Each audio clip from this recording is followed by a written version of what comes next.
आध्यात्मिक वक्ता श्रद्धेय भैया जी श्री धीरज सेठ जी के ओजस्वी विचार नित्य प्रतिदिन सुनने के लिए शंखनाद चैनल को लाइक करें, सब्सक्राइब करें और बेल आइकन को दबाएं ताकि हमारा अपडेट सबसे पहले पहुंचे आप तक। हमारे कई स्कूल्स के अंदर, कॉलेजेस के अंदर धार्मिक मंचों से कई बार हम लेक्चर करने जाते हैं। एक जगह मुझे याद है, राजस्थान के एक शहर में हमारा लेक्चर चल रहा था। वहाँ हमने एक छोटा सा एक सर्वे किया था। उस सर्वे में मैंने ये पूछा लोगों से, कुछ जो माता पिता भी थे, बच्चों के बच्चे भी थे। हमने बच्चों से भी पूछा, उनके माता पिता से भी पूछा कि आप बेटे आप बड़े होके क्या बनना चाहते हो।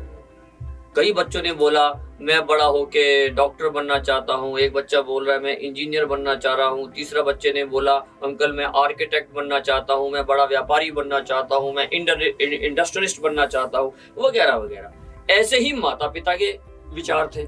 कोई अपने बच्चे को आर्टिस्ट बनाना चाहता है, कोई अपने बच्चे को सिंगर बनाना चाहता है, कोई अपने बच्चे को व्यापारी बनाना चाहता है। मेरे पास एक भी व्यक्ति ऐसा नहीं आया आज तक मेरे को इस सामाजिक प्लेटफॉर्म पर, सोशल प्लेटफॉर्म पर भाषण देते हुए, स्पीच देते हुए एज ए वक्ता, मुझे आज लगभग 22 वर्ष का समय हो गया। मुझे आज तक ऐसा कोई माता पिता नहीं मिला जिसने ये कहा हो कि भाई साहब मैं अपने बच्चे को स्वामी विवेकानंद बनाना चाहता हूं। ऐसी कोई बच्ची नहीं मिली जिसने आज तक ये बात मुझे कही हो कि अंकल मैं महारानी लक्ष्मीबाई बनना चाहती हूं।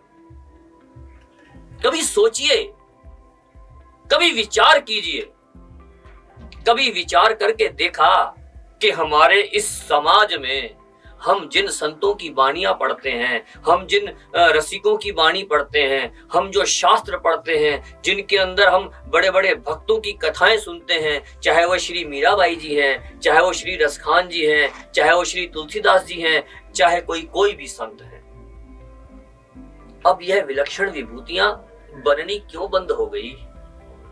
कोई नए स्वामी विवेकानंद क्यों नहीं आ रहे? वजह क्या है? इधर मैंने 100 रुपए का प्रसाद चढ़ाया और उधर मेरा 1 लाख रुपए का काम होना चाहिए। साथियों, इसको धर्म नहीं कहते, ये मेरा हाथ जोड़ के निवेदन है। हमारी यही सोच को देख देख करके हमारे जो परिवार के छोटे बच्चे हैं, जो हमारे युवा वर्ग के बच्चे हैं, मित्रों, उनके अंदर से धर्म के प्रति आस्था खत्म होती चली जा रही है। खत्म होती चली जा रही है। क्यों? क्योंकि हमारी मानसिकता दूषित है, हमारे विचार दूषित हैं, हमारे संस्कार दूषित हैं, हमारा लाइफस्टाइल दूषित है। Everything is polluted. सब कुछ प्रदूषण मुक्त, प्रदूषण युक्त हो चुका है। हम स्वयं प्रदूषित हो चुके हैं।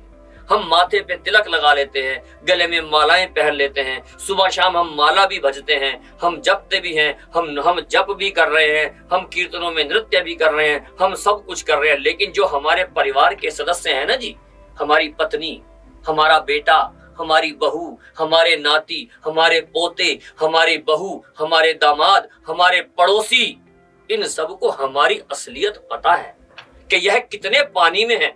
और वो 1 सेकंड में हमारे मुंह पे चाहे ना बोले, लेकिन अंदर से वो भी जानते हैं, अंदर से हम भी जानते हैं कि हम कितने बड़े धार्मिक हैं।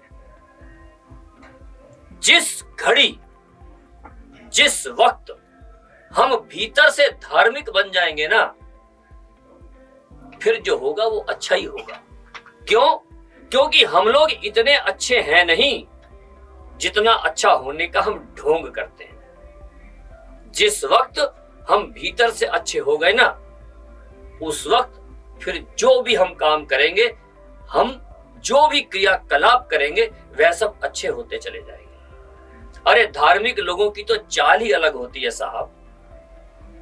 बोलने का अंदाज अलग होता है, चलने का अंदाज अलग होता है। हम केवल सुबह शाम के धार्मिक नहीं होना है, हमें हर श्वास में धार्मिक होना है। हमारी सोच धार्मिक होनी चाहिए, खाना खाने का तरीका धार्मिक होना चाहिए, हमारा सोने का तरीका ईश्वरवादी होना चाहिए, हमारी सोच आध्यात्मवादी होनी चाहिए। इसी को आध्यात्मवाद कहते हैं और इसी को आध्यात्मिक जीवन कहते हैं।